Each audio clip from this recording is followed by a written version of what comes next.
What's good and what's going on? We're back with another video. Man. Today, we will be watching a chillin' scarce video. And this one video is called "Killers Who Didn't Realize They Were Being Recorded." Now, come on, in the big 2026, you don't know that everything is recorded, man. That's tough. But without further ado, man, like I always said, man, we've been here before. Um, let's get into the video, man. For those people that's doing bad things, be careful. You are being watched. On the morning of June 11, 2021, CCTV cameras across Wembley, London captured a woman walking around with a large blue suitcase. On the surface, the footage is completely ordinary. However, this footage would soon become key evidence in one of the most brutal crimes in Wembley's recent history. The incident took place the evening of June 11 when the Metropolitan Police received a call from a man in distress. He was a temporary resident at a house on Chaplin Road, and according to him, the owner of the house, a 67-year-old woman who went by Deborah, was missing. Her phone and glasses, the two things she always kept on her, were also still in the house. But what made her absence most concerning was the fact that Deborah had a history of severe mental health struggles. She was diagnosed with schizophrenia, and at one point believed that Prince Charles, along with the country's prime minister, were communicating with her through YouTube. Deborah also had no family in the country she could have gone to either. The only people who knew her were those who attended the same church. One of Deborah's friends, 37-year-old Gemma Mitchell, told officers that Deborah had been depressed and that she went to stay with friends close to the ocean. Unfortunately, this lead turned out to be a dead end, as none of the CCTV cameras around her home captured her leaving that morning. Investigators also didn't find any records of her using a taxi service or public transport. Oh, ads came in the way, so you know I got something to say. Alright, now we back. Investigators had nearly run out of all potential leads. They needed a breakthrough, or the case risked going unsolved forever. Fortunately, the search finally reached its end on June 27, but in the way investigators feared most. Hi, I just found a body. Oh, go ahead, caller. What's your emergency? I just found a body. Right, okay. A body, is it? Are they breathing? No, they're dead. They look like they've possibly been there like a few days or something. A hiker discovered the remains of Deborah on a wooden path next to Bennett Road in Sulcombe, Devon, over 200 miles from her home in Wembley. The worst part about this discovery, however, was the condition investigators found her in. Wow. This wasn't a case of going for a hike and having an accident. Instead, someone had surgically decapitated her head, which was later discovered about 30 feet away from the rest of her body. Autopsy results also showed signs of blunt force trauma to the head. With that, the case shifted from a missing person search to a homicide investigation. However, finding the culprit was going to be easier said than done, largely because Deborah never gave anyone a reason to take her life. Despite her mental health struggles, everyone who knew her described her as extremely kind and compassionate. She was even letting the temporary resident who filed the missing person report live with her for free since he couldn't afford to pay rent. But while investigating those closest to her, investigators noticed something suspicious about Gemma. CCTV cameras captured Gemma walking toward Deborah's home with a blue suitcase on the morning of June 11, the same day she went missing at around 6:30 a.m. Hours later, the same cameras captured Gemma walking back, this time with two suitcases. She was also struggling more to roll the suitcases, suggesting that, unlike before, they were now heavy. This made Gemma the primary suspect in Deborah's murder, prompting investigators to look into her more closely, which turned out to be the right move. On the 26th of June, CCTV cameras captured her struggling to load the same blue suitcases into the back of a rental car. Wow. She then drove to the same road where Deborah's remains were found a day later. This was enough evidence for the police to obtain a warrant and arrest Gemma on July 6.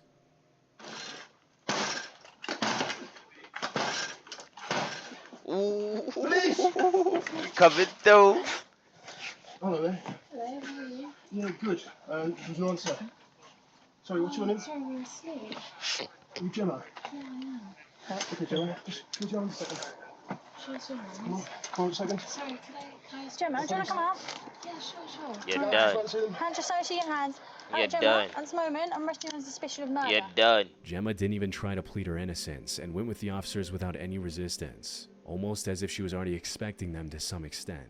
She also remained silent at the station, answering every question with a cold no comment.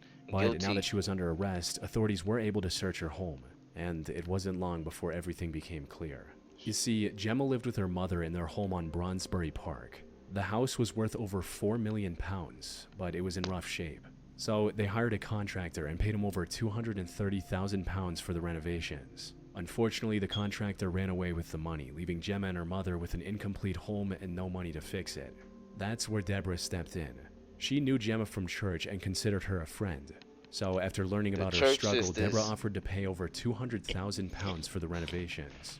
However, in early 2021, Deborah was admitted to a mental facility where she received treatment for schizophrenia. This treatment seemed to be very effective, as she was now thinking a lot more clearly.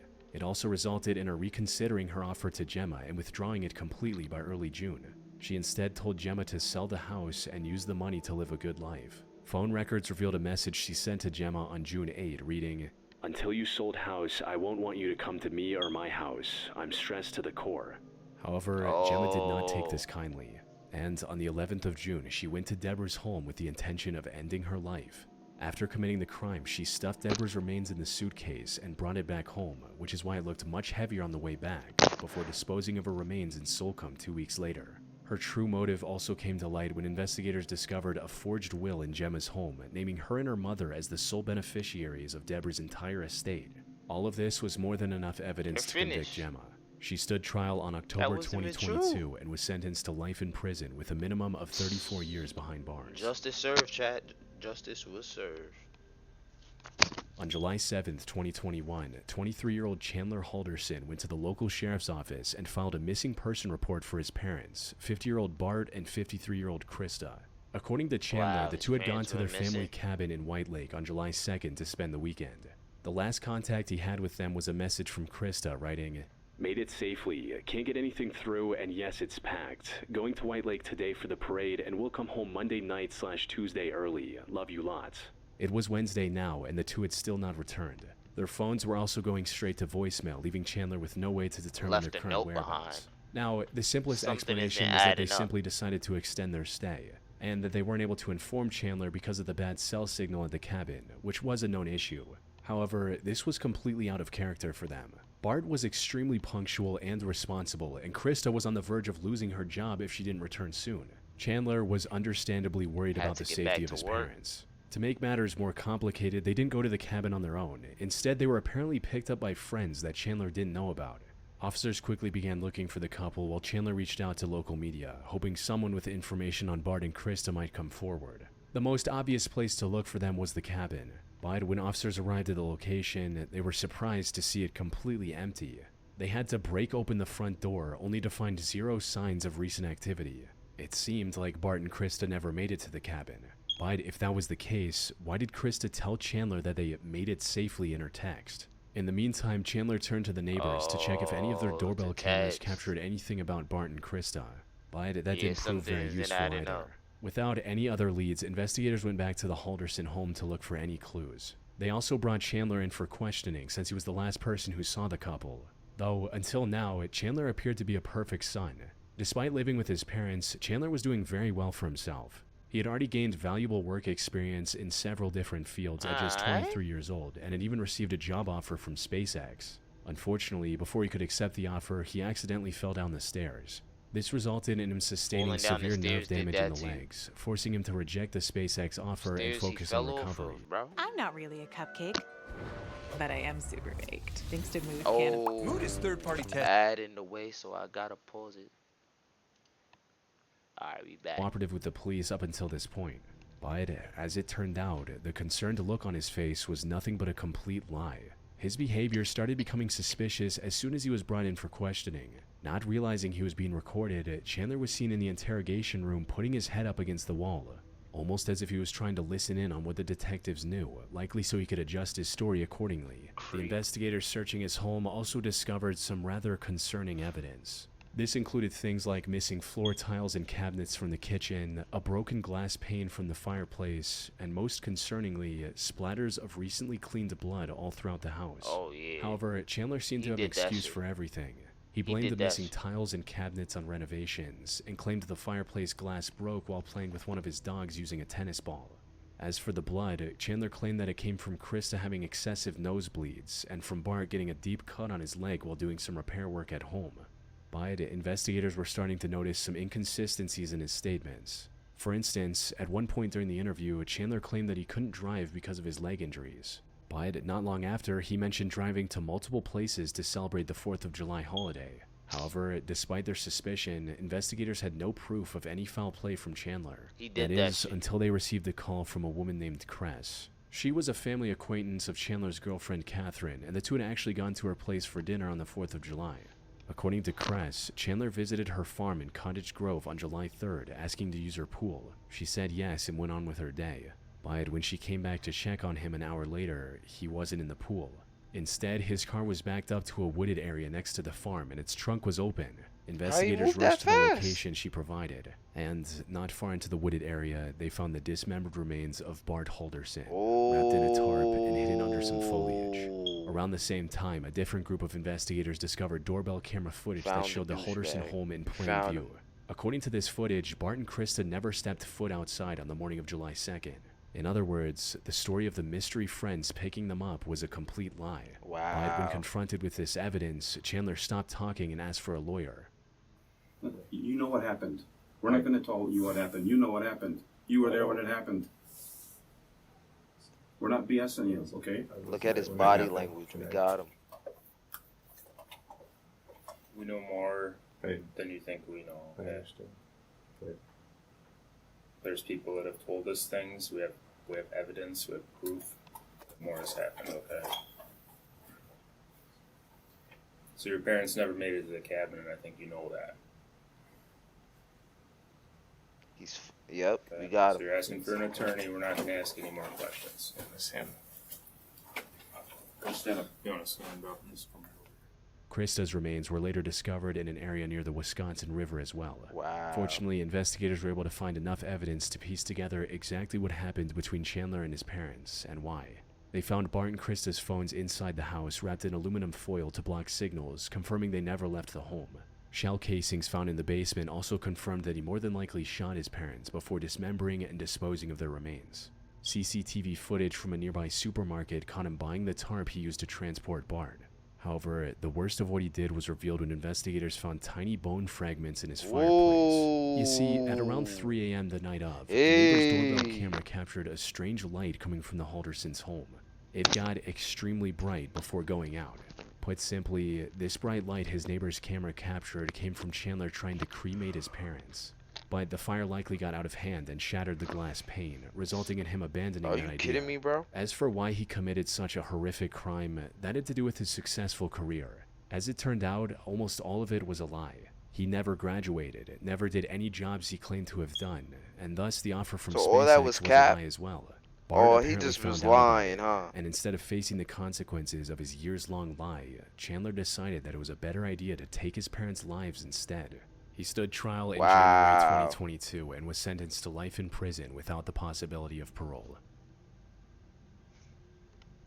Just lying. On the night of December 28, 2016, a home security camera mounted outside a garage in Albuquerque, New Mexico, captured a seemingly bizarre scenario. It showed a hooded figure walk out of the darkness, gently tip over a trash can, and then disappear into the darkness once again. Not long after, the resident of the home noticed the trash can and came to pick it back up before walking back inside.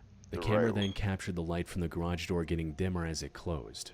But before it closed all the way, the door seemed to open again with a flashing light illuminating the driveway. This looked quite random at first glance. However, what happened in this footage served as the start to a brutally violent crime that happened in the same house. I mean, The he story began earlier that he night didn't when know that his 54-year-old kid Don was- Fluid dropped off his daughter Sienna at his I now don't- ex-wife Christine's house.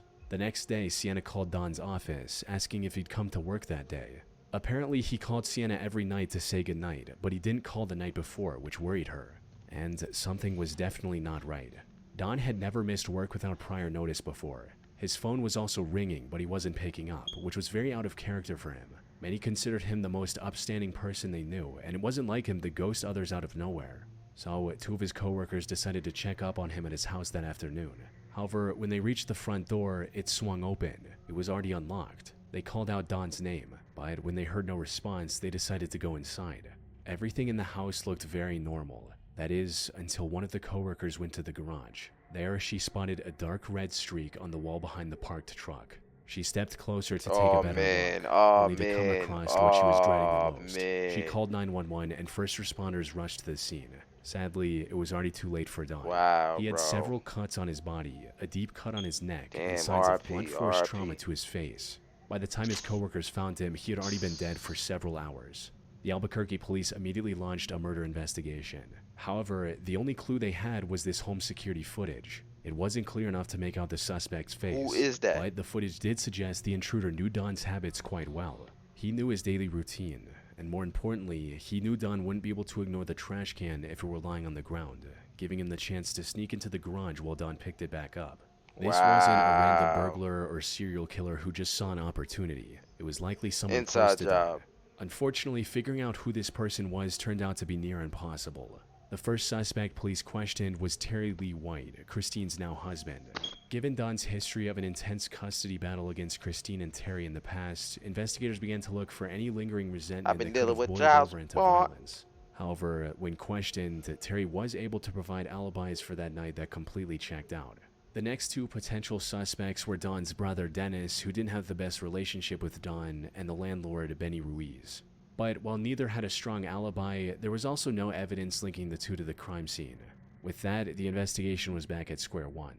It wasn't until March 31, 2017 that the killer was identified. It turns out the person who led detectives to the truth was none other than Don himself. You see, despite likely getting ambushed by the killer, Don did not go down easy. He fought back and ended up scratching the attacker. This allowed investigators to find foreign DNA under his fingernails and match it against the samples police had taken from the suspects. More than 3 months after the crime, Don's killer was finally identified as 51-year-old Terry Lee White. After clocking in at work as a commercial truck driver, Terry went to Don's place and carried out a plan he had likely been thinking over for a very long time. With the home security footage of him sneaking in Don's driveway showing how premeditated this whole thing was. After a brief manhunt, so he put Terry the was cans arrested down on April so 3rd, she could come outside his 2017 in garage Arizona, and then run in about there. 200 miles from Wow, Albuquerque. He stood trial in June 2018 for his crime and was sentenced to life in prison without the possibility of parole. Justice served. Should have gave him the chair. Should have gave him the chair. Well, man, there we have it. There we have it, man. Man, like I said, bro, if you're doing bad things, make sure you stop it, man. Come to that conclusion and stop, man, because you are being watched. Man, until the next video, man, we are